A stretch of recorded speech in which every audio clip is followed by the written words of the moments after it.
Nada une más a la familia que los deliciosos huevos de Eggland's Best. Nos encanta su sabor, siempre delicioso y fresco de granja. Además de la mejor nutrición, como 6 veces más vitamina D, 10 veces más vitamina E y 25% menos de grasa saturada que los huevos regulares. Con Eggland's Best puedes estar segura de que estás obteniendo lo mejor. Eggland's Best. Mejor sabor, mejor nutrición, mejores huevos. Visita egglandsbest.com para más información.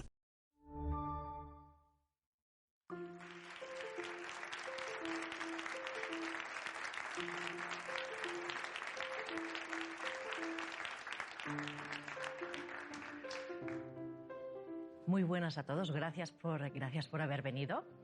Mi nombre es Sonia Fernández Vidal. Yo me doctoré en física cuántica, hice una investigación durante unos años precisamente en este área. Por suerte, en algunos de los laboratorios más interesantes también que hay, como el CERN, el Laboratorio Nacional de los Álamos, o el ICFO, el Instituto de Ciencias Fotónicas. Y la verdad es que hoy me gustaría abriros la puerta y adentraros a este mundo que a veces, cuando simplemente utilizar el término de física cuántica, ya ves algunas caras así de miedo y susto. Sin embargo, me gustaría abriros la puerta y adentraros a este mundo que para mí es fascinante. Y para ello, me gustaría haceroslo leyéndoos un fragmento, un texto de Carl Sagan, que tiene intrínseca una reflexión que a mí me parece extraordinaria y muestra cómo debemos proteger y compartir el conocimiento para que sigamos avanzando como civilización. Dice así: solo en un punto de la historia pasada hubo la promesa de una civilización científica brillante. Era beneficiaria del despertar jónico y tenía su ciudadela en la Biblioteca de Alejandría, donde hace 2000 años las mejores mentes de la antigüedad establecieron las bases del estudio sistemático de la matemática, la física, el arte, la astronomía, la literatura y la medicina.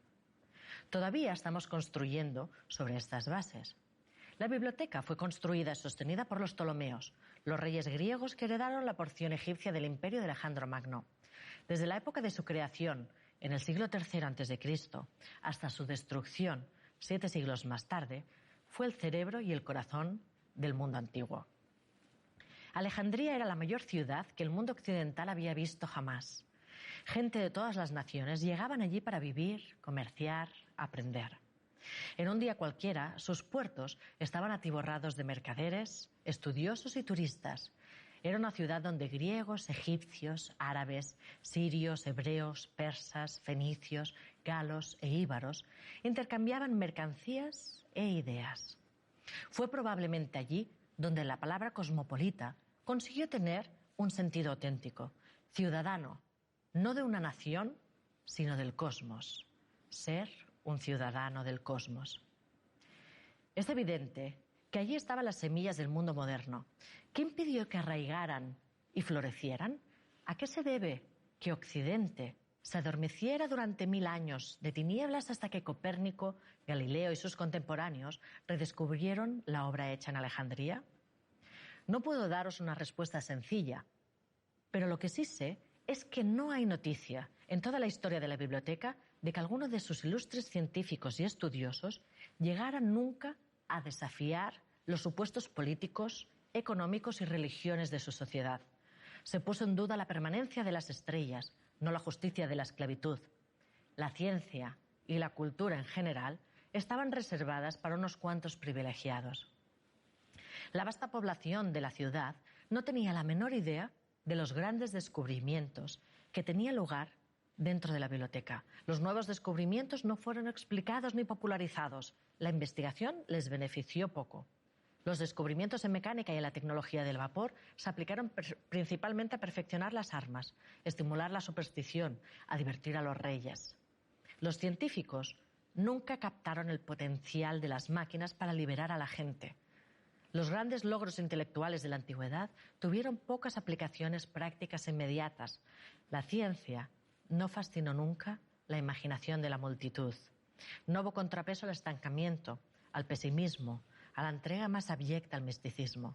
Cuando al final de todo la chusma se presentó para quemar la biblioteca, no había nadie capaz de detenerla. Para mí estas son palabras muy sabias, ¿no? Mucho se perdió en Alejandría. De hecho, tardamos años, tardamos siglos hasta que volvimos a poder acumular tanto conocimiento. Sin embargo, lo hicimos al final de la mano de las personas de ciencia, ¿no? Que nos han demostrado con su esfuerzo, su tenacidad y su disciplina que las utopías del ayer son realidades de hoy, ¿no? Han conseguido cosas inimaginables. Al fin y al cabo, lo que nos han demostrado es que todo aquello que hemos soñado podemos conseguirlo, ¿no? De hecho, muchas veces pensamos que nuestros sueños forman más parte del mundo de la imaginación y de la fantasía que de nuestro mundo. Sin embargo, precisamente de la mano de estas personas que con tanta disciplina y esfuerzo nos han conseguido tantas cosas, también nos han demostrado que la frontera entre estos dos mundos es tan etérea como ilimitada la capacidad del ser humano. Por lo tanto, debemos atrevernos a soñar, a querer conseguir todo aquello que la humanidad ha soñado desde la noche de los tiempos, y precisamente la ciencia, que a veces nos asusta tanto y nos aparta de esa área tan preciosa de conocimiento, nos ha conseguido muchos de estos sueños. Yo lo que quería era invitaros hoy a abrir esta otra puerta, esta puerta no a la Biblioteca de Alejandría, pero sí a este mundo cuántico, y que pasemos un buen rato divirtiéndonos y sobre todo disfrutando del conocimiento. Hola Sonia. Tú te has especializado en la física cuántica y algunos al escuchar esto nos quedamos alucinados y a otros os fascina este tema. ¿Nos podrías explicar qué es exactamente la física cuántica para que lo entendamos? Es cierto que la física cuántica es un área de conocimiento que a muchos les asusta, pero también fascina por su extrañeza, precisamente. La física cuántica es un poco cómo se ha acabado culminando el conocimiento desde la antigua Grecia, ¿no? Que se empezó a hacer la ciencia y la filosofía para comprender el mundo hasta el día de hoy. Es la teoría, una de las dos teorías que tenemos actualmente para explicar el cosmos. Y básicamente esta teoría lo que nos describe es cómo se comportan las partículas fundamentales, las partículas más pequeñas incluso que los átomos, que nos forman a ti, a mí y a todo lo que vemos a nuestro alrededor. Y lo que se encontraron los científicos de principios del siglo XX, precisamente cuando se adentraron a estudiar la esencia de la materia, es que estas partículas tan pequeñas, estas partículas fundamentales, se comportan de una manera bien extraña, muy antiintuitiva. Parece que pueden estar en dos sitios simultáneamente, pueden atravesar paredes, pueden teleportarse, o pueden tener, en palabras de Einstein, conexiones fantasmagóricas. Lo que le ocurre a una partícula puede estar relacionado con lo que le ocurre a otra partícula, aunque estén en una punta y otra del universo. De hecho, todos estos fenómenos de la física cuántica llegaron a sorprender muchísimo a los científicos, ¿no? Porque ellos venían de la imagen que el universo es como una gran máquina y que todo seguía cierto orden. Sin embargo, a la vez que también nos ha dado muchas tecnologías, también nos ha permitido plantearnos muchas preguntas de una gran belleza intelectual, ¿no? Por ejemplo, ¿qué es la realidad? ¿Existe ahí la luna cuando no miramos? A Einstein le gustaba pensar que sí. Pues muchas de estas preguntas son también las que nos ha brindado esta área del conocimiento, de la física cuántica. Dejadme que os ponga un ejemplo. Un átomo. Todos habéis visto alguna vez una ilustración de un átomo en los cuadernos o en los libros, y probablemente os venga a la cabeza una imagen similar a la que vemos aquí detrás. Sin embargo, esta imagen no está ni mucho menos hecha a escala. Para poneros un ejemplo, imaginaros que cojo el núcleo de un átomo y tengo una máquina de hacer cosas grandes y hago el núcleo del átomo tan grande como una pelota de ping-pong. ¿Habéis jugado alguna vez a ping-pong? Pues imaginaros este núcleo de este átomo, de esta pelota de ping-pong. El electrón, que aquí se ve relativamente cerquita, en realidad sería más pequeño que la punta de un alfiler y estaría dando vueltas, imaginaos, para ver las longitudes. Imaginar que este núcleo, la pelota de ping-pong, lo pongo en el centro del Santiago Bernabéu, del campo de fútbol. Los electrones, que decíamos, serían más pequeños que la punta de un alfiler y estarían dando vueltas por la última de las gradas del estadio. Todo el resto, los asientos, el césped, la portería, sería espacio completamente vacío. De hecho, un 99,99999% del átomo está totalmente vacío. A veces los números 99,999% no nos dicen mucho. Dejadme que os ponga otro ejemplo.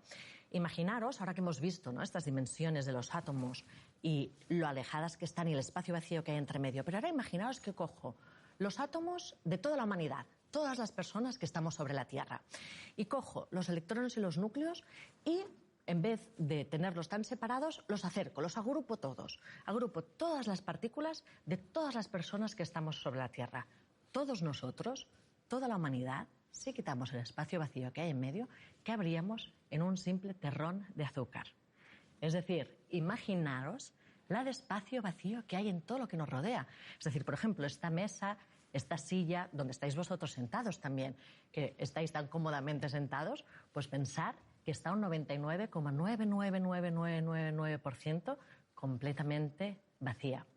Yo cuando pienso en estas cosas, ¿no?, me parece fascinante, ¿no? De ahí las preguntas que se hacían también los científicos, o lo que se maravillaban cuando empezaban a descubrir los secretos que esconde la esencia de la materia, ¿no? Por ejemplo, una de las cosas que me hace pensar a mí también es cómo nos engañan los sentidos, ¿no? Esta percepción de que todo esto es sólido y puede aguantarme a mí. Pero mucho más nos engañan los sentidos de lo que sabemos hoy en día. O, por ejemplo, os voy a poner una prueba. Ya que estáis vosotros aquí, mira, voy a pedirte, Carla, si puedes venir, me acompañas, y vamos a hacer contigo una prueba de cómo los sentidos nos engañan, o incluso cómo nuestro cerebro es capaz de percibir que esta mesa es sólida en vez de saber, ven, acércate, que te enseñaré el texto, en vez de cómo sabemos que está completamente vacía.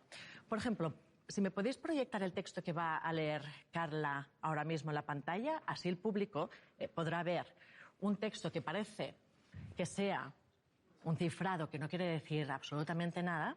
Sin embargo, mira, Carla tiene un pequeño truco, y es que tiene una primera línea traducida. Pero veamos si es capaz de su cerebro acabar de traducir todo este texto en palabras reales.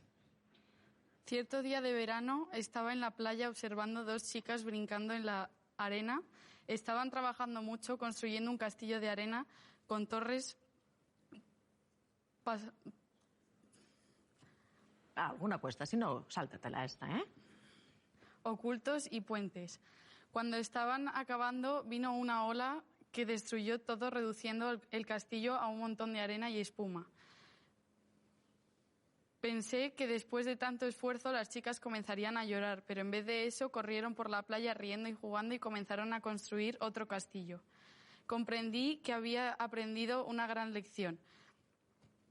Sacamos mucho tiempo de nuestra vida construyendo alguna cosa, pero cuando una ola llega a destruirlo todo, solo permanece la mitad. El amor, el cariño y las manos de... No sé qué pone. Algunos. De algunos que son capaces de hacernos sonreír.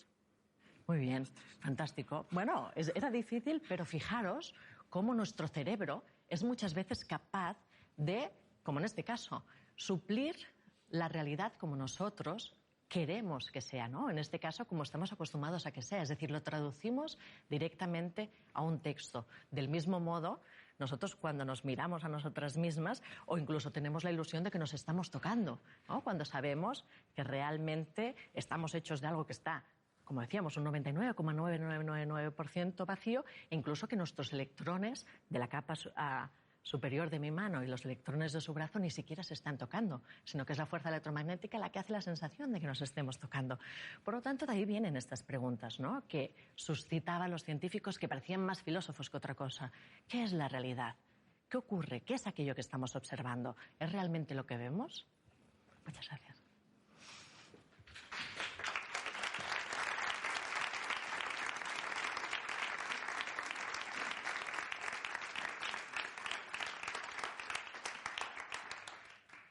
Hola Sonia, encantado de conocerte. Mi nombre es Juan, soy profesor de secundaria y bachillerato y de hecho están aquí unos cuantos de mis alumnos.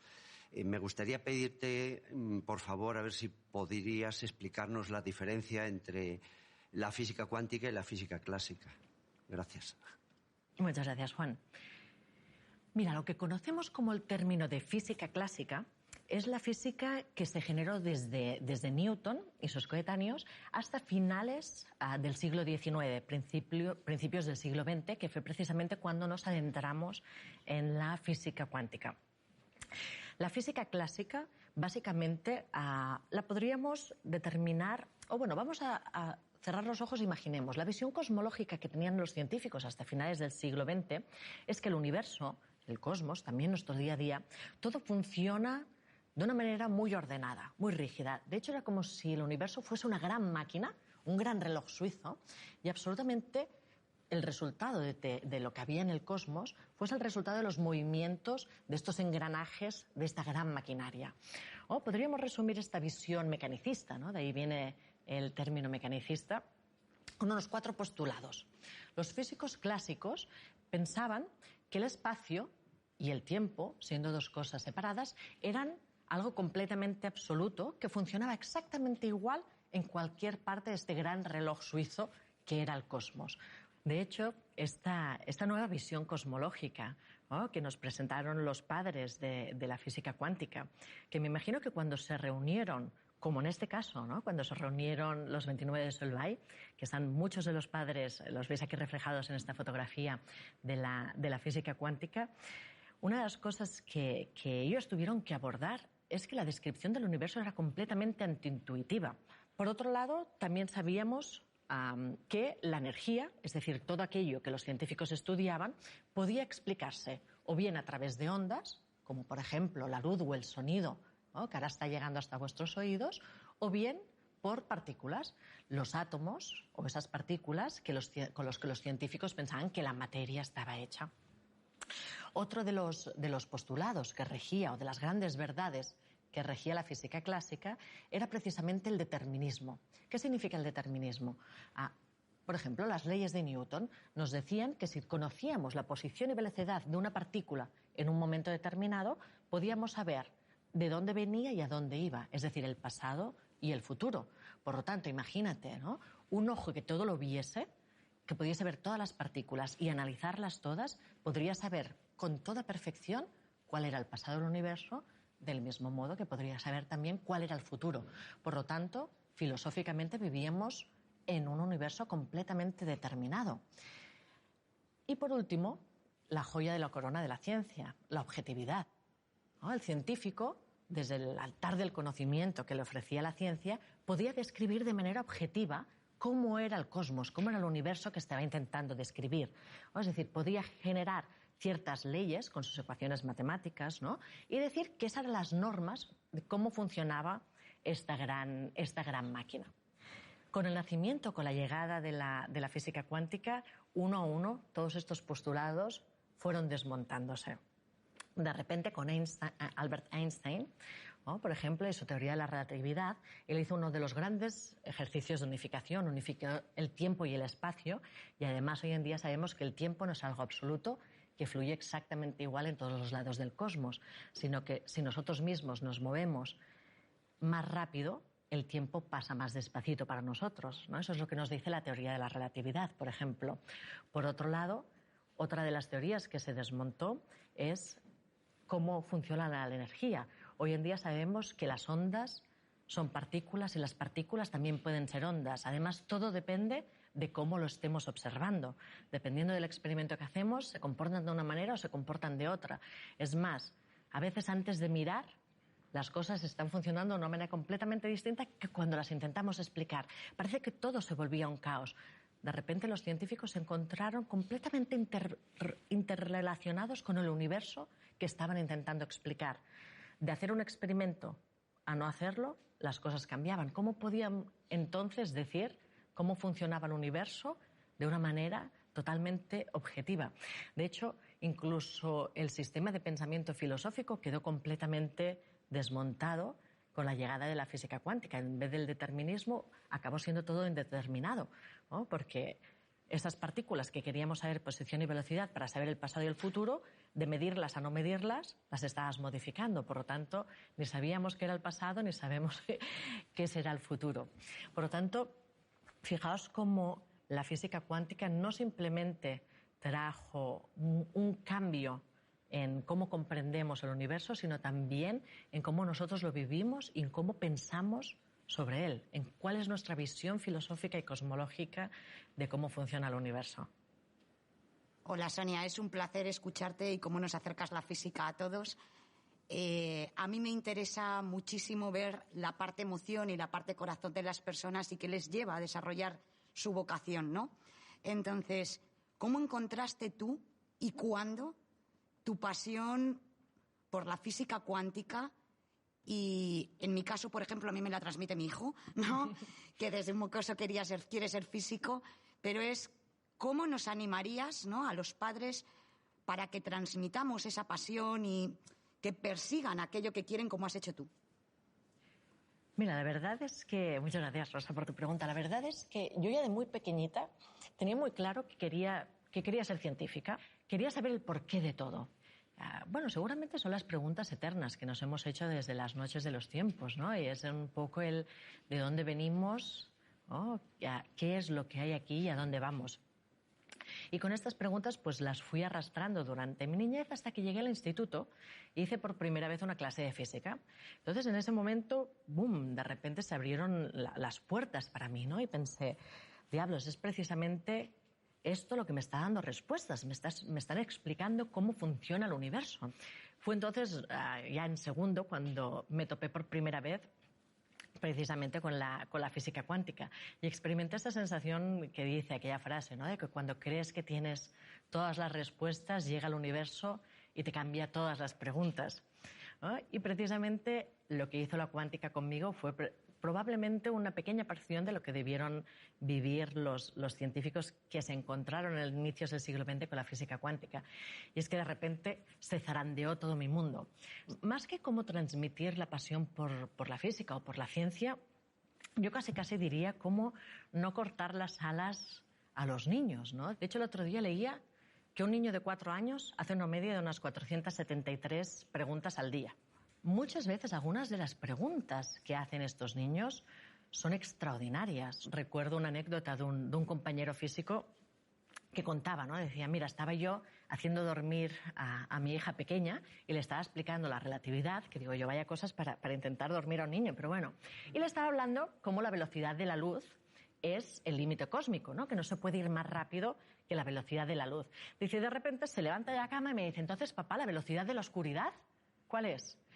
Dice, yo me quedé completamente parado y bloqueado diciendo, ostras, ¿cómo le respondo ahora a esto? Estas preguntas que hacen los niños son preguntas muchas veces que tocan la clave. Los adultos, a veces porque también estamos con nuestras cábalas diarias, ¿no?, nuestras preocupaciones, o incluso a veces con nuestras propias frustraciones de no saber todas las respuestas. O muchas veces optamos por decir, anda, vete a jugar, ¿no?, y no molestes a los mayores, ¿no? No hay mejor manera de arrancar las alas de la pasión por el conocimiento que precisamente estas reacciones, cuando quizás lo mejor es decir, si viene un niño y te pregunta cosas como, o una pregunta que me hicieron una vez, ¿no?, si la luna gira alrededor de la Tierra y la Tierra gira alrededor del Sol, ¿alrededor de qué gira el Sol?, ¿no? Que sería una pregunta de estas que dices, tierra, trágame, ¿no? Ahora, ¿qué le respondo? Tenemos la opción que decíamos antes, ignorarla y escurrir un poquito el bulto. Sin embargo, si nos animamos y tomamos la decisión de decirle, mira, pues, ostras, la verdad es que no sé la respuesta, pero vamos a investigarla juntos. Si tomamos ese camino, podemos llegar a descubrir que si viajamos 26.000 millones de años hasta el centro de la galaxia, hasta el centro de la Vía Láctea, en realidad descubriríamos lo que algunos astrónomos han descubierto no hace mucho, que en el centro de la Vía Láctea hay un agujero negro supermasivo que es precisamente aquello tan poderoso que es lo que hace que las estrellas de nuestra galaxia, incluso nuestro Sol y nosotros ahora mismo, estemos dando vueltas alrededor de este centro de la galaxia. Es lo que ocurre con la educación también. Muchas veces cuando enseñamos ciencia, ¿qué nos sucede? Nos quedamos atrapados en los detalles, ¿no? Resolvemos las partes de una célula, ayudamos o enseñamos a resolver una ecuación diferencial. De ese modo la ciencia queda inerte, sin vida. En cambio, si llevamos a nuestros estudiantes, si llevamos a nuestros niños más allá de las estrellas, ¿no?, y les enseñamos cuál es el resultado de adentrarse en estas preguntas, en estas cuestiones, pues acaban y con cuestiones de interés. Por ejemplo, que una ecuación diferencial es el motivo por el que el Sol está brillando. Y cómo, por ejemplo, con las explosiones de esas estrellas, precisamente como fruto de ese polvo estelar, llegan elementos como el hierro de nuestra sangre, el calcio de nuestros huesos, y acabamos descubriendo algo tan poético como que somos no más que polvo de estrellas. Es entonces cuando la ciencia cobra vida, es entonces cuando podemos enamorar a nuestros niños a que sigan haciendo ciencia y conseguir que hagan lo que deben hacer y que sean grandes exploradores ya desde pequeños. Hola Sonia, me ha llamado mucho la atención que siendo científica y estudiando ciencia hayas sido nombrada una de las 100 personas más creativas del mundo en 2017. Me gustaría saber qué relación le das tú a la ciencia con la creatividad. Bueno, en realidad ciencia y creatividad se alimentan la una a la otra. Fíjate que es curioso que la visión que tenemos muchas veces los científicos es que son cabeza cuadrados y siempre van haciendo las cosas bien rígidas. Sin embargo, nada más lejos de la realidad. Al fin y al cabo, pensad que los científicos están constantemente explorando cosas nuevas. Yo los veo más que nada como eso, como exploradores, pues se mueven en terrenos donde no ha estado nunca nadie antes. Y sí que es cierto que fíjate cómo la ciencia y la creatividad, probablemente el fruto que vemos nosotros, ¿no?, como espectadores, lo tenemos muy presente en la ciencia ficción, ¿no? Sin ir más lejos, fue Arthur C. Clarke, que era científico, que fue uno de los autores de 2001, Odisea en el espacio, que es una de las obras maestras de lo que es la ciencia ficción. De hecho, Arthur C. Clarke era físico. Y cuando mandáis un WhatsApp o cuando miráis vuestro teléfono móvil, de hecho os podéis acordar de él, porque fue precisamente quien hizo la teoría de que las órbitas geoestacionarias, que son las órbitas que están en la Tierra, podían ser usadas, alrededor de la Tierra, podían ser usadas por los satélites de comunicación. Sin ir más lejos tampoco, tenemos desde hace poco la película Interstellar. La película Interstellar también, su guión estuvo trabajado muy estrechamente con físicos. Hablan de una manera divulgativa, pero también muy precisa, por ejemplo, de lo que son los agujeros negros. Para poder explicar los agujeros negros, que aquí ponen algunos ejemplos buenísimos también, tenemos que remontarnos ni más ni menos que a las explicaciones y a las ecuaciones de Albert Einstein de la teoría de la relatividad general. Einstein, cuando postuló la teoría de la relatividad general, quería dar respuesta a una de las preguntas que habían quedado en el aire desde nada más y nada menos que Newton. Cuando Newton explicó la fuerza de la gravedad, que seguramente todos habéis estudiado en el instituto, en bachillerato, explicaban por qué, como decíamos antes, la Luna gira alrededor de la Tierra, ¿no? Sin embargo, Einstein fue a tocar la llaga, y es cómo funciona la fuerza de la gravedad, algo que ni siquiera Newton había respondido. Einstein, para conseguir explicarlo, hizo un ejercicio de unificación extraordinaria. Unificó el espacio y el tiempo.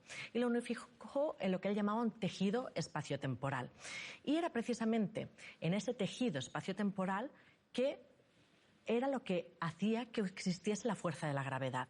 Para poner un ejemplo muy, muy gráfico, imaginaos que este tejido espaciotemporal fuese un colchón cósmico, ¿no?, y pusiésemos el Sol en medio de este colchón. Lo que haría sería que doblaríamos este colchón cósmico, y es precisamente al doblarse el espacio-tiempo que la Tierra gira a su alrededor. Imaginaos que pasáis la noche con una persona más corpulenta que vosotros en uno de estos colchones viejos, ¿no? También, si la persona que está más corpulenta, que está a vuestro lado, lo que haría sería doblar ese colchón y vosotros os pasaríais la noche evitando caer hacia él. Del mismo modo, este colchón cósmico, cuando ponemos algo con masa, por ejemplo el Sol, ¿no?, lo que hace es deformar el espacio-tiempo y hace que los planetas, por ejemplo en este caso la Tierra, giren alrededor del Sol, exactamente igual que nosotros giraríamos hacia la persona corpulenta que está a nuestro lado. Para poner el ejemplo de lo que sucede con un agujero negro, sería poner una cosa todavía más pesada en este colchón cósmico y sería hundiendo. Vamos a hacerlo un poquito más gráfico. Álvaro, me aprovecho que me has hecho la pregunta y mira, si nos podéis traer un pañuelo y algo para poner en medio. Perfecto, muchas gracias. Mira, simplemente ayúdame a extenderlo y vamos a simular que esto es el tejido espaciotemporal del que nos hablaba Albert Einstein.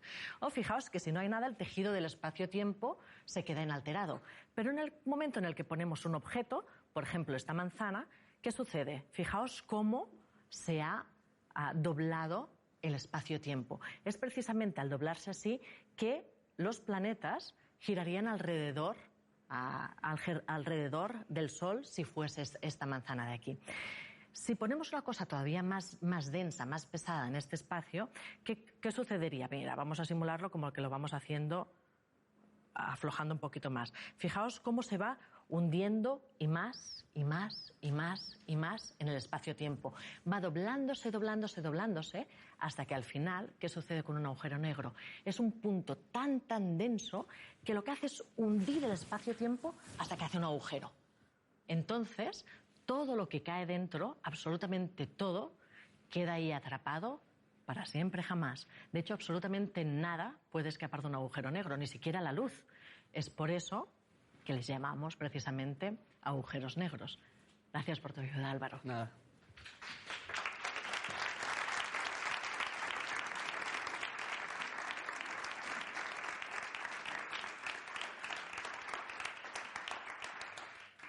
Hola Sonia, eres autora de la trilogía La puerta de los tres cerrojos, donde explicas conceptos de física a adolescentes y que están teniendo también mucho éxito entre un público más adulto, ¿no? ¿Cómo haces para explicar conceptos tan complejos de una manera tan accesible? Bueno, pues ese fue precisamente uno de los grandes retos, ¿eh? Es el meter conceptos, sobre todo en La puerta de los tres cerrojos. Al final, La puerta de los tres cerrojos es una historia de fantasía, es una historia para niños. Bueno, a mí me gusta decir que es para niños de 9 a 99 años, ¿no? Porque normalmente, como lo decíamos ya al principio, ¿no? El término de física cuántica atrae tanto como asusta. Entonces yo recuerdo cuando el motivo por el que acabé escribiendo este libro, esta trilogía, fue precisamente a raíz de una conferencia que estaba dando a público no científico. Y una de estas conferencias la di en casa de un amigo, Francesc Miralles, que es escritor también, y él invitó como público, al igual que estáis vosotros ahora, pero en ese caso eran todos escritores y también editores. Y recuerdo que cuando terminó la conferencia, una de las editoras se acercó a mí y me dijo: Sonia, ¿por qué no plasmamos esto en un libro? Que acabó siendo el libro de La puerta de los tres cerrojos. Y yo pensé, bueno, hay muchos ensayos, hay muchos libros ya de divulgación científica, ensayos para adultos sobre lo que es la física cuántica. Pero lo que pasa es que están hechos y elaborados también de una manera relativamente compleja. Es decir, normalmente el objetivo de estos libros es gente que está acostumbrada a leer libros sobre ciencia. Entonces pensé que a mí lo que me interesaba era precisamente llegar a las personas que les pueda asustar la ciencia, ¿no? Y pensaba cómo brindarles la oportunidad de poder disfrutar de algo que a mi modo de ver es tan apasionante no solo para los científicos, sino también para el público en general. Eso es una diferencia, por ejemplo, en cómo leen un libro como La puerta de los tres cerrojos los adultos y los niños. Los adultos muchas veces cuando les dices que una partícula que nos forma a nosotros también puede estar en dos sitios a la vez, el adulto se queda bloqueado diciendo esto es imposible. ¿No? Esto no es lógico y no es racional. Sin embargo, los niños, que están acostumbrados a la fantasía y a dejarse fluir mucho más, acostumbran a seguir ese concepto y consiguen profundizar mucho más. De hecho, uno de los objetivos de que en La puerta de los tres cerrojos se una la fantasía es precisamente dejar de lado la parte más racional de nuestro cerebro y utilizar el pensamiento lateral. También hago uso dentro del libro de algunos acertijos de pensamiento lateral. Y si os fijáis, no están puestos de manera aleatoria o para disfrute de los lectores, que también, sino que está un poco hecho con la intención de hacer una especie de desbloqueo neurológico, ¿no? Porque en el momento en el que estoy haciendo muchas veces una explicación sobre física, que hablo de conceptos que son tan extraños, que rompen tanto con lo cotidiano, a veces introduzco uno de estos enigmas de pensamiento lateral y lo que hace es descolocar al lector y en ese momento, ¡pum!, es cuando aprovecho para intentar colar estos conceptos tan antiintuitivos. Algo no muy sencillo, porque después también para explicar los conceptos de física, que tú me preguntabas, ¿no? ¿Cómo explicabas todos estos conceptos de una manera tan sencilla? La verdad es que para un físico es un poco un reto, porque durante toda la carrera y el doctorado, por ejemplo, nos están enseñando a escribir de una manera muy precisa. De hecho, Así es el lenguaje de los científicos, completamente preciso, para que si escribimos un artículo, cualquier otro científico de otro grupo de investigación o incluso de otro continente, solo leyendo aquel artículo, pueda reproducir el experimento que tú has hecho, y de esa manera también la ciencia va avanzando, ¿no? También se puede ir verificando. Sin embargo, lo que tuve que hacer para escribir La puerta de los tres cerrojos es olvidarme de ese lenguaje tan preciso y utilizar la magia, la fantasía, las metáforas y las historias para explicar estos conceptos tan antiintuitivos. Pero bueno, fue muy divertido. Tanto es que no me quedé en uno, sino que acabó convirtiéndose en una trilogía. Hola, Sonia. Te hemos leído en numerosas ocasiones que la filosofía y la ciencia tienen mucho que ver. ¿Podrías explicarnos la relación que tienen filosofía y ciencia? Para los antiguos griegos, que fueron los que un poquito empezaron a intentar descifrar cómo funcionaba el cosmos, el universo en el que vivimos, filosofía y ciencia, filosofía y física estaban completamente entrelazados y iban de la mano. Sin embargo, esa escisión se hizo un poco precisamente cuando nació el mecanicismo, la física clásica, cuando en realidad física y ciencia y filosofía, o ciencia y humanismo, están mucho más entrelazadas de lo que nos pensamos. Al fin y al cabo, la física no solo nos explica cómo funciona a la práctica nuestro universo, sino que precisamente gracias a ellos nos hacemos una visión filosófica de cómo funciona el universo, ¿no? Antes decíamos, como la física clásica la visualizábamos como una gran maquinaria, ¿no? Como aquel reloj suizo gigantesco, y como la física cuántica de repente pone en jaque todas las verdades que habíamos dado por asumidas y las convierte en verdades provisionales, ¿no? Nos damos cuenta de que las cosas van cambiando, nos damos cuenta de que este reloj es como si estallase y de repente estamos completamente interrelacionados con el universo que estamos intentando explicar.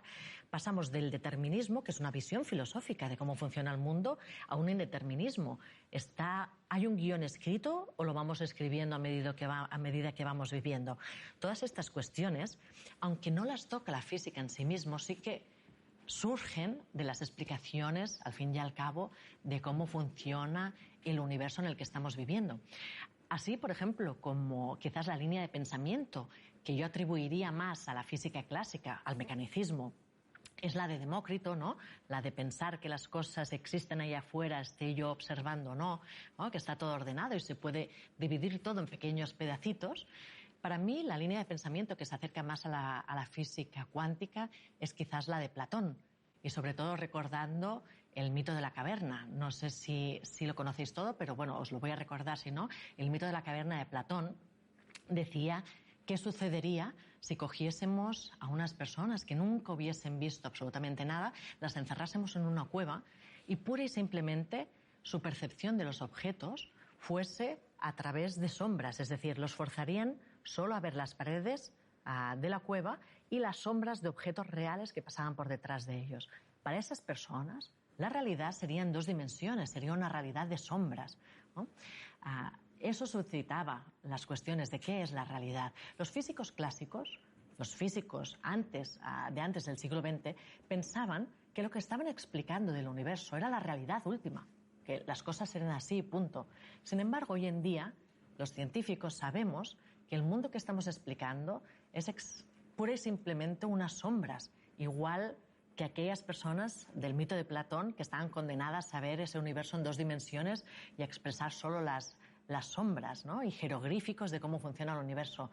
Por lo tanto, hoy en día, básicamente, casi sabemos que sabemos bien poco de aquello que estamos intentando estudiar. A mí me parece un ejercicio de humildad también esperanzador, ¿no? Y de pasión, de ver que estamos por ahí simplemente a las orillas de un océano cósmico por explorar. Pero fijaos cómo la influencia de nuestra visión cosmológica, de cómo funciona el universo, de la filosofía que hay por detrás, cambia muchísimo. Y ya no solo hacia afuera, sino también hacia adentro, ¿no? Cómo nos comportamos nosotros en nuestro día a día con toda aquella que nos rodea. Para mí, por ejemplo, una de las visiones, uno de los ejemplos de la física que pone de manifiesto esta nueva manera de observar la realidad es la dualidad de onda-partícula que hablábamos antes. Fijaos cómo los científicos, los mecanicistas, pensaban que la luz, por ejemplo, era una onda similar al sonido. Vosotros sabéis que me estáis escuchando porque la voz se propaga como una onda hasta que llega a vuestros oídos, que hace como detector, ¿no? Y podéis escucharme. Pues la luz es una onda, no exactamente igual, pero una onda similar. Los físicos clásicos asumieron y aceptaron que la luz era una onda. Sin embargo, por ejemplo, en 1905, un joven trabajador de una oficina de patentes, de hecho era un oficial de tercera, llamado Albert Einstein, publicó unos artículos que cambiarían completamente a la física. Hoy uno de ellos era precisamente sobre la naturaleza de la luz y consiguió explicar el efecto fotoeléctrico precisamente aceptando que la luz estaba formada por partículas, por pequeñas bolitas de billar. Con eso rompía completamente el concepto de que la luz era una onda. Sin embargo, conseguía explicar un experimento que era el experimento del efecto fotoeléctrico. Sin embargo, fijaos que los científicos, aunque consiguieron explicar el efecto fotoeléctrico gracias a la explicación de Einstein, quedaron un poco consternados porque decían, bueno, al final, la luz, ¿qué es? ¿Es una onda o es una partícula, como dice Albert Einstein y nos dice el efecto fotoeléctrico?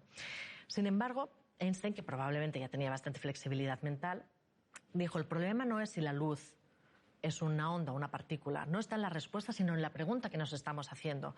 La luz no es una onda o una partícula, sino que es las dos cosas simultáneamente. Pero todavía es más curioso con la luz. Dependiendo de cómo miremos la luz o de cómo le preguntemos a la luz lo que es, nos da una respuesta o nos da otra. Si hacemos, por ejemplo, el experimento de la doble ranura en el que hay interferencias de luz, o como las que podemos ver en efectos ópticos que hay aquí en esta sala, la luz nos responderá que efectivamente es una onda, como la del sonido que decíamos antes. Sin embargo, si hacemos el experimento del efecto fotoeléctrico, la luz nos responde que es una partícula. Es decir, fijaos cómo dependiendo de la pregunta que le hacemos, dependiendo de cómo la estamos mirando, la luz se comporta de una manera o se comporta de otra. Pues llega a ser incluso un poquito caótico. A mí me gusta mucho la imagen que veis aquí atrás, porque para mí ejemplifica muy bien el ejercicio que hizo Albert Einstein, ¿no? Veis que la figura no deja de ser un cilindro, pero los que miran la proyección de esta figura desde este lado de aquí, lo que observan es un cuadrado. Sin embargo, los que lo miran desde la otra proyección, lo que están observando es un círculo, ¿no? Y uno diría que un círculo jamás puede ser un cuadrado. Sin embargo, lo que hizo Albert Einstein, o lo que hay que hacer muchas veces, ¿no?, en las situaciones que vivimos en nuestro día a día, es ponernos desde otra perspectiva y ver que efectivamente un cilindro, dependiendo de cómo se mire, puede ser o bien un cuadrado o puede ser un círculo. Con la luz o con las partículas sucede lo mismo. Pueden comportarse como ondas o como pequeñas bolitas de billar, de materia que nosotros conocíamos. Una de las cosas que me gustan mucho a mí de la física es que incluso a los que no somos científicos, a los que no sois científicos, también es una invitación no solo para reflexionar en la filosofía y cómo funciona el cosmos, que está ahí fuera, sino que también muchas veces nos invita a pensar y a hacernos cuestiones tanto filosóficas como personales, ¿no? Y es cómo funciona también esta máquina, ya sea clásica o cuántica, que tenemos sobre nuestros propios hombros. Hola Sonia, encantada de conocerte. Mira, se escucha que la física cuántica promete importantes cambios tecnológicos y que junto con la inteligencia artificial va a jugar un papel muy importante en el desarrollo y el avance de nuestra sociedad. ¿Qué nos puedes contar sobre esto? Muy bien, fíjate que cuando hablamos de física cuántica, ¿no?, un poquito como hasta ahora, a veces parece que estemos hablando de cosas completamente abstractas, ¿no?, del mundo de los físicos teóricos, y que básicamente lo que hagamos los físicos cuánticos es que nos encerramos en laboratorios y hacemos unas elucubraciones mentales de lo más extrañas. Sin embargo, nada más lejos de la realidad. La física cuántica es totalmente pragmática. De hecho, de momento es la teoría científica más precisa que hemos tenido jamás. No ha habido hasta la fecha de hoy ningún experimento que lo invalide, y de hecho nos ha dado una precisión a la hora de realizar medidas o hacer experimentos que jamás habíamos tenido nunca. Y para ponernos un poco más mundanos, más de un tercio de nuestra economía depende de la física cuántica. Solo hace falta entrar en un supermercado o en un centro comercial para darnos cuenta de que la física cuántica la tenemos en nuestro día a día. Solo entrar, las puertas, cuando se abren de manera automática, es precisamente gracias a una célula fotovoltaica, ¿no? Es lo que hace la magia de que las puertas no necesiten que nosotros hagamos ningún esfuerzo. Eso nació gracias a lo que tenemos de la física cuántica. Cuando pasamos a calentarnos un vasito de leche en el microondas por la mañana a primera hora, eso lo podemos hacer precisamente gracias a la física cuántica. Por lo tanto, imaginaros cuán rodeados de esta tecnología estamos. Se habla mucho últimamente, ha sido portada de periódicos, por ejemplo, de los ordenadores cuánticos. Sabéis que los ordenadores clásicos han ido haciendo una evolución de capacidad de cálculo tremenda, se llama la ley de Moore, ¿no? Cómo va creciendo exponencialmente la potencia de nuestros ordenadores. Pero fijaos cómo, aunque los ordenadores clásicos crezcan de manera exponencial, también lo hacen porque los chips los van haciendo cada vez más pequeños. Pero echa la ley, echa la trampa. Chips más pequeños empiezan a entrar en el régimen del mundo cuántico. Y ahí empiezan las cosas clásicas a no funcionar. Los electrones atravesarían las paredes de los circuitos y aquello se volvería absolutamente un caos. Pero bueno, tenemos la alternativa con los ordenadores cuánticos. Los ordenadores cuánticos, en vez de con bits, sabéis que los ordenadores clásicos funcionan con bits de información, unos y ceros. Pasa corriente, tenemos un 0, un 1, no pasa corriente, tenemos un 0 y así generan sus algoritmos. Sin embargo, los ordenadores cuánticos funcionan con lo que llamamos qubits. No es un 0 o un 1, sino con ceros y unos simultáneamente. Con eso lo que tenemos, al final, son ordenadores que podrían llegar a funcionar con una capacidad de cálculo más grande que si todos los ordenadores clásicos estuviesen computando simultáneamente. E incluso más allá, serán capaces de hacer cosas imposibles para los ordenadores normales. Fijaos que eso nos van a dar unos avances extraordinarios. Por ejemplo, en el campo de la medicina se podrán desarrollar medicamentos nuevos porque podremos simular por primera vez la materia, pero a nivel de átomos o moléculas directamente fundamentales, cosas que hasta ahora no se pueden hacer precisamente porque tienen comportamientos cuánticos. Un ordenador cuántico podrá hacerlo. Esa es alguna, por poner un ejemplo, algunas de las tecnologías que nos deparan y ya tenemos a la vuelta de la esquina. Hola Sonia, como has dicho antes, has trabajado en dos lugares muy famosos del mundo de la ciencia, tanto en el acelerador de partículas de CERN como en el laboratorio de Los Álamos. Entonces, a mí me gustaría saber qué te han aportado estas experiencias. Pues la verdad es que sí que es cierto que tuve la suerte de poder disfrutar de estar en dos de estos centros, ¿no? Por ejemplo, el CERN, que es el Centro Europeo de Investigación Nuclear. Por el CERN, fíjate que se creó precisamente después de la Segunda Guerra Mundial. En Europa la mayoría de científicos, debido a la guerra precisamente, migraron hacia Estados Unidos. Uno de los objetivos, primero, para frenar esa migración de científicos hacia Estados Unidos y después también para seguir desarrollando el mundo de física de partículas que había nacido, aunque de manera triste, precisamente a partir de la Segunda Guerra Mundial, se desarrolló ese Centro Europeo de Investigación Nuclear que está en Suiza, en la frontera entre Francia y Suiza. De hecho, allí está ahora mismo el LHC, que es un gran acelerador de unos 27 kilómetros de circunferencia, que está enterrado a unos 100 metros bajo suelo, donde se aceleran protones, ¿no?, las partículas que están dentro de los núcleos, a grandes velocidades en estos aceleradores y los hacen colisionar básicamente con el objetivo de intentar recrear el origen del universo. A mí me gusta pensar en el CERN como una máquina del tiempo, ¿no?, porque básicamente lo que hacemos es intentar trasladarnos hacia el origen del cosmos para conseguir explicar la complejidad de lo que se ha transformado hoy en día nuestro universo, ¿no? Cuando estuve allí, la verdad es que para mí era fascinante, porque el CERN, como decíamos, realmente cumplió su objetivo y se ha convertido hoy en día como la catedral del conocimiento en cuanto a física, del conocimiento de la física moderna. Para mí es fascinante, no solo como experiencia, yo era una joven investigadora cuando estaba allí, era muy jovencita, no como experiencia simplemente académica, sino también a la hora de la convivencia. Fíjate cómo en ese centro, aunque es un centro europeo, actualmente hay colaboraciones de gente absolutamente de todo el mundo. Yo recuerdo como allí éramos científicos de muchísimos países, de muchísimas razas, incluso de muchísimas religiones, todos trabajando con un objetivo en común, un objetivo muy fuerte, como es el comprender cómo se originó el universo. Yo recuerdo alguna anécdota de lo que llega a suponer trabajar en un ambiente internacional, pero con un propósito también tan fuerte.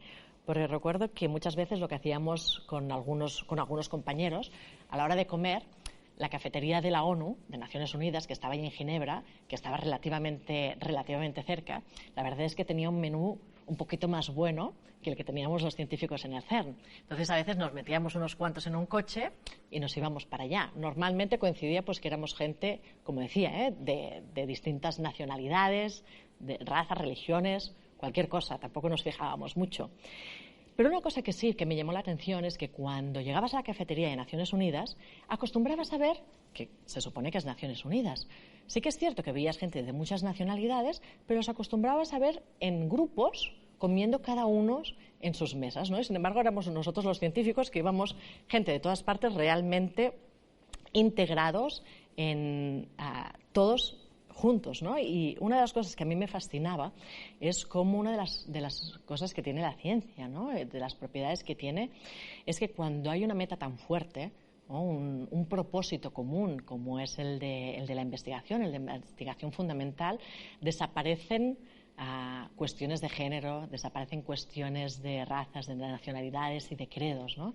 Y yo pienso, y de hecho ha sido estudiado el CERN como uno de los centros donde se establece aparentemente de manera natural colaboraciones tan estrechas y precisamente donde se borran esas fronteras que de manera ilusoria y tan absurda tantas veces nos separan.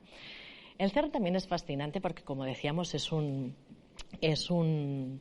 lugar donde se juntan algunas de las personas más extraordinarias. De hecho, era bastante frecuente ir a desayunar y encontrarte en la cafetería un premio Nobel, ¿no? Si os he traído una fotografía, no sé si me la podéis poner, que a mí me gusta mucho, le tengo mucho cariño, de una fotografía en la que estábamos desayunando en la cafetería precisamente con este personaje. Es Murray Gell-Mann, es uno de los premios Nobel, precisamente ganó el premio Nobel por descubrir, por teorizar sobre los quarks, las partículas que hay dentro de los núcleos atómicos.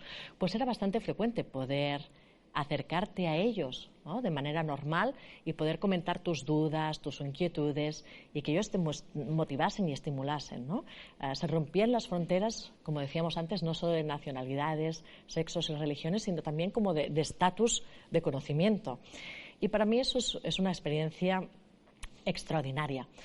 En el laboratorio de Los Álamos, por otro lado, por ejemplo, que también tuve la suerte de hacer una colaboración allí, me interesó mucho ir, más que nada por motivos históricos. Sabéis que Los Álamos, ya como ciudad, de hecho nació para albergar este laboratorio y fue precisamente en el transcurso de la Segunda Guerra Mundial.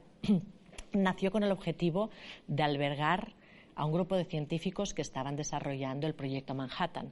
El proyecto Manhattan nació a petición de algunos científicos, entre ellos Albert Einstein, cuando escribieron una carta al presidente Roosevelt, de aquella, allí en Estados Unidos, advirtiendo que los nazis estaban trabajando en lo que se llamaba la fisión atómica.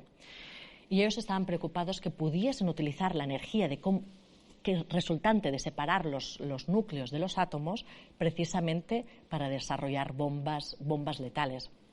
El presidente Roosevelt hizo caso y puso a Oppenheimer delante del proyecto Manhattan, del desarrollo de lo que acabaría siendo la primera bomba atómica. Pienso que precisamente estar en un lugar como este, como Los Álamos, donde se desarrolló y nació el proyecto Manhattan, sirve también como lección para todos los científicos y para todos los jóvenes también de historia, para comprender que nuestras investigaciones pueden tener un resultado. Al final tendrán una implicación ética muy importante, ¿no? Se pueden utilizar para objetivos como conocer el origen del universo, pero también para desarrollar una bomba atómica. Fueron unas 250.000 almas que se convirtieron en la moneda de cambio para poder obtener una bomba atómica, ¿no? Por lo tanto, es un lugar que invita también a la reflexión y a los planteamientos éticos de cuáles serán los resultados de tus investigaciones científicas. Para mí, poder haber estado en estos dos grandes centros me ha nutrido, que quizás más que como científico, como persona, como ser humano.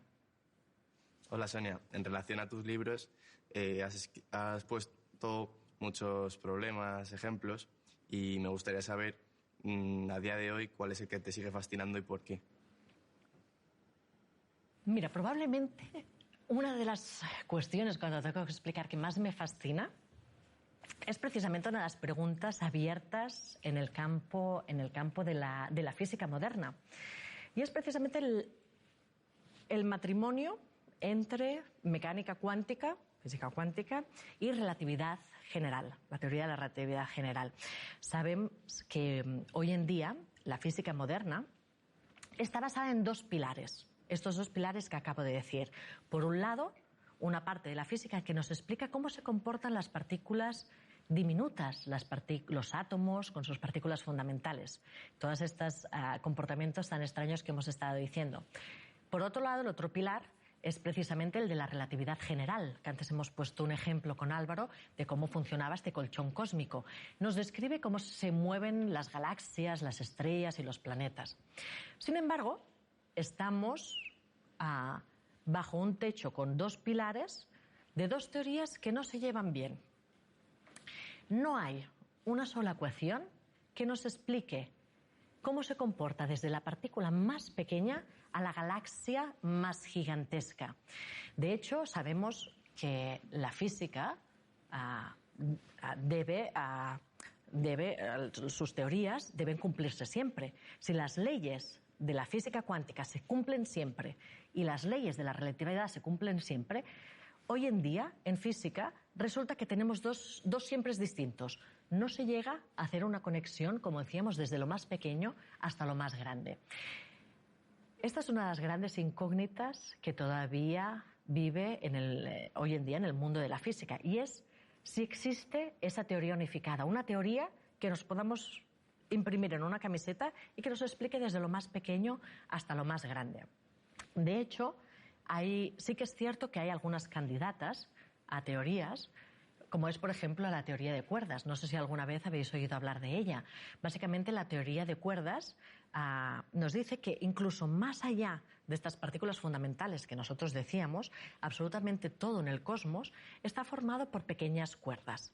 Y dependiendo de cómo oscilan o vibran esas cuerdas, surgen unas partículas como el electrón u otras, ¿no? Como los fotones o como los muones, etcétera, etcétera. Básicamente sería como cuando coges un violín, ¿no? No sé si sois músicos, dependiendo de dónde pones el dedo, ¿no? Surge una nota o surge otra. Pues de hecho, la teoría de cuerdas postula que es como si fuera una sinfonía cósmica. Dependiendo de cómo vibran estas pequeñas cuerdas, surge unas partículas o surgen otras hasta generar el mundo, el universo que vemos hoy en día. Esta teoría de cuerdas, que de momento es más una hipótesis que una teoría, porque básicamente es una hipótesis matemática muy elegante, pero todavía no se ha podido falsear mediante un experimento, que es lo que hoy en día nos denota la buena ciencia, ¿no? Que las hipótesis pueden ser contrastadas con experimentos. Sin embargo, sí que es cierto que es una teoría muy elegante. Aparte de conseguirnos explicar o unificar desde lo más pequeño a lo más grande, lo hace, sin embargo, a costa de otras cosas que también nos pueden resultar un poquito extrañas. Y es que la teoría de cuerdas, para que pueda existir, nos dice que no vivimos en un universo de 3 dimensiones espaciales y una temporal, ¿no? Alto, ancho y largo, más el tiempo, sino que vivimos en un universo de 14 dimensiones. Es decir, muchas más de las que incluso nuestro cerebro puede ser capaz de comprender. A mí me gusta mucho una analogía, no sé si conocéis la de Mundo Plano, Flatland, que era de un autor, volviendo otra vez a un neurohumanismo y ciencia, ¿no? que habíamos mencionado antes, un autor que narraba cómo sería un mundo en el que se vive en 2 dimensiones, ¿no? Cómo sería casi imposible concebir el arriba y el abajo. Pues un poquito nos pasa lo mismo que a los ciudadanos que vivirían en este mundo de Flatland, ¿no? de simplemente 2 dimensiones. Tenemos que abrir nuestra mente, por abstracto que nos parece, que nos parezca, a intentar aceptar que probablemente vivimos en un mundo con más dimensiones que aquellas que nuestros sentidos y nuestro cerebro y nuestra lógica nos permite asumir e interiorizar. Hola Sonia, yo soy Hugo y mi pregunta es que ¿cuáles son los obstáculos que tiene a día de hoy el progreso científico? Mira, yo listaría quizás como 3 algunas de las barreras que el progreso científico tiene que conseguir atravesar. Mira, la primera de todas sería esta escisión que hay entre humanismo y ciencia. Fíjate que en los últimos años el conocimiento científico se ha ido encerrando en los departamentos de las universidades, ¿no? Que acaban oscureciéndolo casi más que en los antiguos oráculos de Delfos, ¿no? Y bajo el nombre de física de materia condensada, óptica cuántica y nombres tan extraños, parece que se vaya enterrando y especializando todo este conocimiento.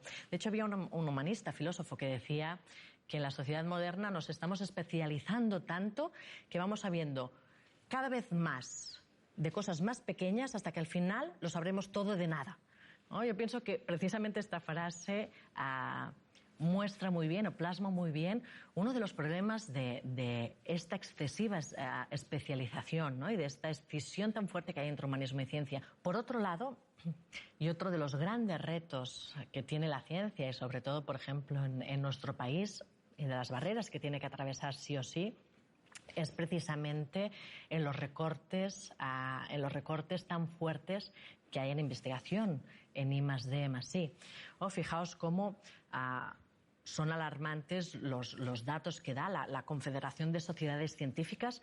Alertó que así como en países europeos se ha aumentado como un 27,4% las inversiones en I+D+I, en España las hemos recortado más de un 15%. Es decir, llevamos más de 20.000 millones de recortes en ciencia acumulados.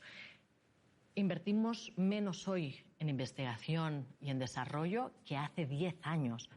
Estamos hoy en día, y no paramos de verlo en las noticias, la de fuga de talentos a la que estamos sometidos.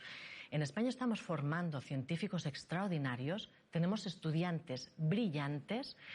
Eso es dinero, es oro en estado puro, y estamos dejando que se escape al extranjero. De hecho, sí que es cierto que en estos últimos años hemos estado pasando por crisis económicas muy fuertes, y en una sociedad, en democracia como vivimos, somos nosotros, somos los ciudadanos los que deberíamos presionar a nuestros políticos para que destinen los presupuestos a aquello que nosotros consideramos que es importante. Por eso también pienso que es importante que seamos conscientes los ciudadanos del impacto económico que tiene invertir precisamente en ciencia y en desarrollo, o porque muchas veces pensamos o tenemos la falsa creencia de que esos presupuestos van a parar a un saco vacío, y sin embargo nada más lejos de la realidad. De hecho, hay numerosos estudios que demuestran que no son los países más ricos los que invierten en ciencia, sino que esos países son más ricos precisamente porque invierten en ciencia. Y aquí es donde lanzo una de las preguntas clave sobre la mesa, ¿no? Y es donde está precisamente nuestros intereses, y lo que vendría a ser el tercer punto de las barreras que tú me pedías, y era precisamente cuál es la cultura científica y si debemos trabajar en la cultura científica en nuestro país, ¿no? Pienso que era Ramón y Cajal quien dijo que al carro de la cultura en España le faltan las ruedas de la ciencia, y pienso que así es, ¿no? Probablemente todos reconocemos cuando vemos las caras de los famosos en los periódicos, ¿no? A todos nos interesa pues dónde han ido de vacaciones, qué coches han comprado. Sin embargo, probablemente muchos de nosotros nos cruzaríamos, por ejemplo, como la fotografía que he mostrado antes, ¿no? Un premio Nobel, y podrían cruzar Madrid en hora punta y pasar completamente desapercibidos, ¿no? Son estos héroes anónimos que nos han dado mucho más que entretenernos, ¿no? Como decíamos antes, nos han regalado la penicilina, luchan contra la malaria, nos han conectado a Internet y, en definitiva, permiten que vivamos hoy en día como vivimos. Cuenta una anécdota que me contaron hace tiempo, ¿no? Que en Nueva York había un club regentado por Todd Shore en el que una vez estaba el gerente hablando con Sir Alexander Fleming, premio Nobel y descubridor de la penicilina. Hoy estaba con él tomando un café cuando de repente entró el entrenador de los Giants de Nueva York. Y él se levantó y dijo, perdone, doctor Fleming, pero tengo que dejarle que ha entrado alguien importante, ¿no? Yo pienso que eso es una anécdota que ejemplifica, ¿no?, cómo de demasiado anónimos son los héroes que tenemos. Yo pienso que precisamente teníamos que volver a plantearnos, ¿no?, quién son nuestros héroes y nuestros modelos a seguir. Y no solo eso, sino también los contenidos que, por ejemplo, estamos ingiriendo. Yo pienso que deberíamos de ser muy conscientes que todos los contenidos que estamos absorbiendo, también a nivel mental, están haciendo un efecto. Por lo tanto, deberíamos vigilar un poquito nuestra dieta mental y replantearnos quiénes son precisamente nuestros héroes y nuestros modelos, nuestros roles a seguir, para trabajar precisamente por esa cultura científica. También para reivindicar un poquito el conocimiento, porque no solo nosotros a nivel personal, ¿no?, reivindicar, como decíamos antes, a los científicos, exigirles que realmente inviertan unos presupuestos decentes a la ciencia. También a los medios de comunicación, pedir que realmente comunique la ciencia como debe ser comunicada, ¿no?, que dediquen un espacio en sus programaciones para transmitir el conocimiento. También a los profesores, a que nos lo enseñen en las aulas para que podamos disfrutar, podamos seguir creciendo, formándonos y desarrollándonos como seres humanos. Pero ante todo también el derecho que tenemos todos y cada uno de nosotros de disfrutar del conocimiento, ¿no?, de disfrutar de la ciencia para poder seguir desarrollándonos como civilización. Y es precisamente el conocimiento, no solo que nos hará libres, sino seguir avanzando como civilización. Y aparte el conocimiento también, para mí, es un ejercicio inevitablemente de humildad. Y no hay un área de conocimiento que refleje más el sentimiento de humildad probablemente que la astronomía. Cuando nos damos cuenta de que nuestros sufrimientos diarios, ¿no?, de que nuestros miedos, insatisfacciones e incluso nuestras ambiciones, al fin y al cabo son diminutas en la inmensidad del cosmos. Hay un texto de Carl Sagan, una reflexión que a mi modo de ver es preciosa, que me pone precisamente de relieve este ejercicio de humildad que os estaba comentando. Y me gustaría, como cierre y como clausura, y a modo de reflexión, dejaros con este texto que Carl Sagan escribió de manera preciosa, y además lo escribió precisamente a raíz de ver una fotografía de la Tierra que fue tomada por la sonda espacial, por la Voyager 1, cuando estaba a una distancia de unos 6.000 millones de kilómetros de la Tierra. Fue precisamente tomada a petición de Carl Sagan. Sagan pidió al equipo de la NASA que girase la cámara, hiciese una fotografía de la Tierra, de nuestro planeta, precisamente desde esa distancia. La Tierra básicamente se ve en ese circulito, como si fuese una pequeñita mota de polvo. Y Sagan, de aquella foto que fue tomada el 14 de febrero de 1990, escribió estas palabras como reflexión. Él dijo: desde este lejano punto de vista, la Tierra puede no parecer muy interesante, pero para nosotros es diferente. Considera de nuevo este punto. Eso es aquí. Eso es nuestra casa. Eso somos nosotros. Todas las personas que has amado, conocido, de las que alguna vez oíste hablar, todos los seres humanos que han existido han vivido en él. La suma de todas nuestras alegrías y sufrimientos, miles de ideologías, doctrinas económicas y religiones seguras de sí mismas.